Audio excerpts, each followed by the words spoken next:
What's up, guys? Welcome back to the vlog. It's your boy Mickey here, and as you can see, I've got the BadApple out on the street. We're gonna go ahead and do a little walk around of the car today. I know many of you guys watched all of the build-up videos, but hey, what you see in the build-up videos is only a very small fraction of what actually goes on with the car. And I think we should start with under the hood. Let's be honest, this is what everybody wants to see. If you watch the videos, you guys know that we spent a lot of time in here. Ricky and I killed ourselves under this hood for a couple weeks, and the guys at DNA Garage really stepped up with the engine build, allowing us to come to their shop and build the engine there, and then also coming down to our shop a couple days with their staff, which is rad to have a house call from DNA Garage. If you guys aren't familiar with DNA Garage, they are the go-to specialist for rotary stuff in Southern California. If you don't know, now you know. Give them a call if you have questions or if you have a rotary car that needs some help. At any rate, so the plan for this car was to, all along, was to have a black engine bay. I love black engine bays because of the contrast that they bring. A lot of you guys gave me shit for the black engine bay. So the whole idea behind this was to sort of build a race car under the hood for the street. And one thing that you guys don't know yet is that I am wildly unhappy with the intercooler setup. But what I will say is that in the coming week, this whole arrangement in here is going to change. But as far as the way these rubber couplers fit and the way these necks off of the intercooler are positioned, not what I had wanted for the car. And we're going to actually have a little bit more precious metals under here, not just aluminum, which is pretty cool. You guys are gonna have to wait to see what that is. Right now I have an open element turbo compressor wheel. I'm not really driving the car so much, so I'm not too worried about it ingesting anything. As you guys will hear in a little bit, this car is really loud, like really loud.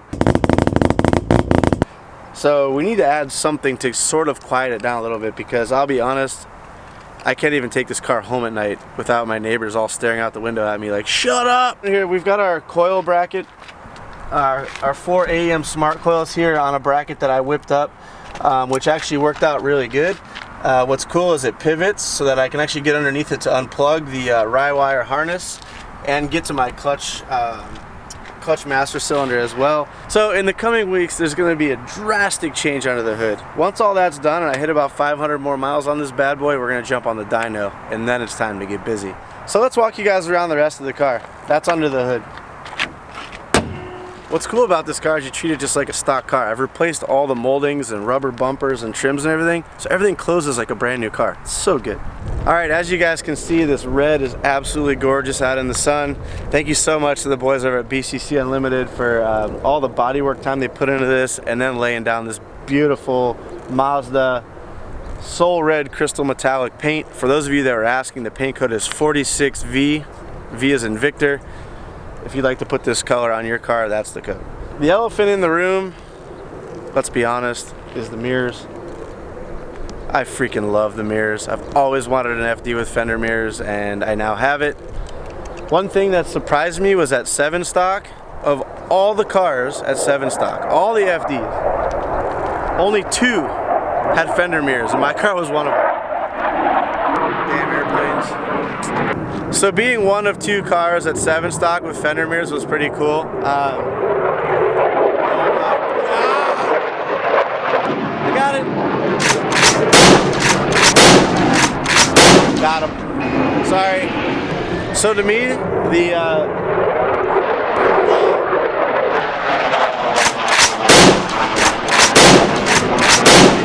so now that I've completely lost my train of thought, we were talking about fender mirrors, I think. I've always wanted a car with these mirrors. I've always loved the way FDs have looked at these mirrors. If you look at any Japanese magazine, it seems like 6 out of 10 of them have fender mirrors. Just a look I've always enjoyed, and I thought with my style, I could pull it off, and I think I've done that. I know a lot of you guys still despise them, but hey, it's not your car. I love it. We've retained the origin body kit that was on the car when we got it. We bought this car, it had a kit on it. I actually grew to love this kit, and it's actually perfect for the time period that we're trying to replicate here. So yeah, sweet job, Origin. The wheels are 19-inch AME Shaolin CX. In order to pull off this period look from the early 2000s, these wheels were perfect. These wheels came out in like 2004. Yes, 19 inches are big for FD, but I love it. Now step 2 of this car, version 2 of this car, is going to have a different setup. It's going to have a 17-inch front wheel and an 18-inch rear wheel as a staggered setup. We have Falcon FK452 tires wrapped on these 19-inch AME Shawlins, and the new wheels will have the Falcon Azenas RT615K Plus, which is more of a track-inspired tire. It's going to be a different look, and I think a lot of you guys are going to actually appreciate it. Further back on the car, you guys can see we've gone wingless. The way the taillight actually forms its own wing right here, I actually think it's actually quite fitting for this car, and Mazda did an excellent job styling the rear taillights to actually include somewhat of a little ducktail spoiler. Rounding out the back of the car, we've got the 99 spec taillights. Now these are the round version taillights, not the chunky square ones that the US cars came with. We never got a 99 spec in the States, so we never saw these taillights on new cars. We also kept the exhaust, which you guys can see here. This is a titanium Apex exhaust. It's brand new in the box when I got the car, which is dope. They don't even make this anymore, but I have it brand new, which is so cool. One other thing I really like about this exhaust is that you can see these holes right here. It has 1, 2, 3, 4, 5 levels of adjustability. You just take out this bolt, and this tip actually slides in and out. If you guys know rotaries, you know that rotaries shoot flames. I've got this thing set on the longest setting because when this car comes off the dyno in about a week or two's time, it's going to be shooting flames, and I don't want to burn up this beautiful paint. So it's actually the perfect exhaust for this car. One other little doodad that we have on here is on our license plate. Obviously we have our stylish DNA Garage license plate frame, but we've got our Elite Rotary Shop rotor washers for the license plate bolts, which is pretty cool. Kind of nerdy, but I think it's dope. Alright, so that rounds out the back of the car. One thing I did mention briefly, but didn't show you guys, with the 99 spec headlights. So let's run up front and take a look at those real quick. We did retain the pop-up headlights, as you can see here. I love pop-ups. I think it's very 90s, so I kept those. We will be doing an upgrade to those lights in the near future. Right now they're the stock halogens, but I have some things in mind I want to do. These are the 99 spec driving lights. We didn't get these in the United States. This is a very popular upgrade. Let's move on to the interior. One of the things that Ricky and I really skipped over when we were filming this car being built was the interior and how well it came together and how quickly it came together. For me, one of the focuses on my builds is always the interiors. I want the interior to feel like new and comfortable. Let's face it, that's where you spend most of your time when you build a car, is inside of it. So let's start at the rear of the car. This is something that I'm very proud of. When I pull my hatch release, ooh, hot. She just opens right up. One thing about these is these struts from the factory, they go bad. And a lot of people don't replace them because the replacement of them requires a little bit of modification unless you get the stock ones. So the new struts are awesome.